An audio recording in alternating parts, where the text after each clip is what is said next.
અગનભટ્ટીમાં શેકાયું ગુજરાત 12 શહેરમાં ગરમીનો પારો 40 ડિગ્રીને પાર કંડલા એરપોર્ટ પર નોંધાયું 44.4 ડિગ્રી તાપમાન અમદાવાદમાં નોંધાયું 43.4 ડિગ્રી તાપમાન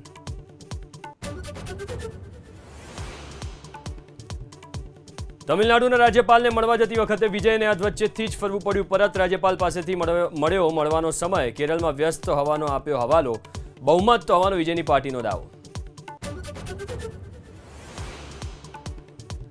પંજાબના કેબિનેટ મંત્રી સંજીવ અરોડાની ધરપકડ મની લોન્ડરિંગ કેસમાં કાર્યવાહી કેજરીવાલ બોલ્યા આપને તોડવાના પ્રયાસ કરી રહી છે ભાજપ